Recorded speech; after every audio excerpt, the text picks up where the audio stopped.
Hey everyone, welcome back to Drive Knowledge. Today we are diving into a story that's exploding across headline. Why is Nepal burning?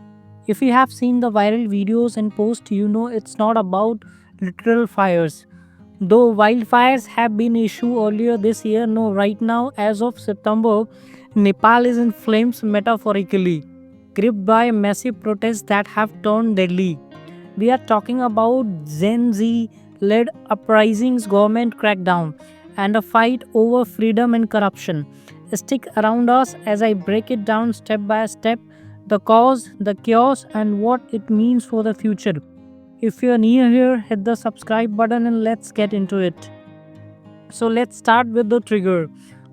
Early September, the Nepalese government, led by Prime Minister KP Sharma Oli, imposed a nationwide ban on major social media platforms like Facebook, Instagram, WhatsApp, YouTube, and X.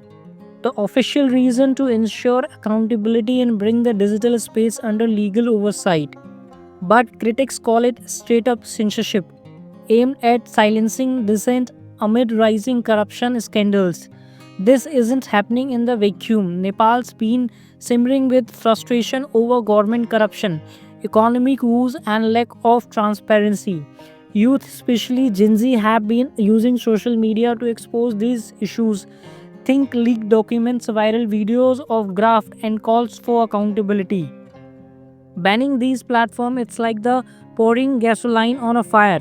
Protests erupted almost immediately without thousands hitting the streets in Kathmandu and other cities chanting for justice and end to the ban.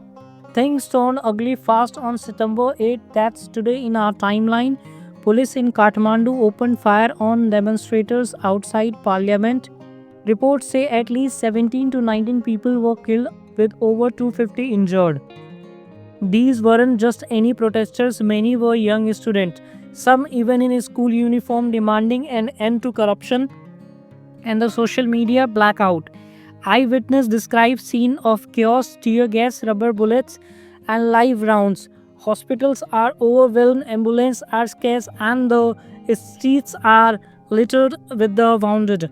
In response, the government deployed the army, imposed curfew in major cities, and even shut down media outlets.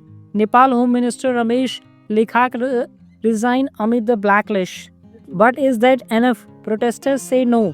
This is about systematic root or not just one's policy or person. And here's where it gets geopolitical. Some voice on X in reports suggests external hand at play like US pushing for digital freedom or China influencing the oil ties. Remember Bangladesh recent unrest? Parallel are being drawn with discourse of a deep state toolkit fueling these movements. Is this organic youth rage or something more orchestrated? We will explore that's in the comment. Let me know what you think. While the protesters dominates, Nepal's been burning in other ways too. Earlier in 2025, massive wildfire the country fueled by a dry winter and climate change. Kathmandu choked on smoke, air quality plummeted, and forests went up in flames. The worst in years add in flood from melting glaciers and erratic monsoons. And you see a nation battling multiple crises, but today's fire human made. A clash between a fed up generation and a government clinging to power. So, why is Nepal burning? It's a perfect storm of a censorship, corruption, or crackdowns, igniting a youth revolution that's already claimed lives and shaken the government to its core. This could be a turning point for Nepal or start of a deeper instability. What's happened next? Will the ban lift or will justice prevail? If this video hit like, share and subscribe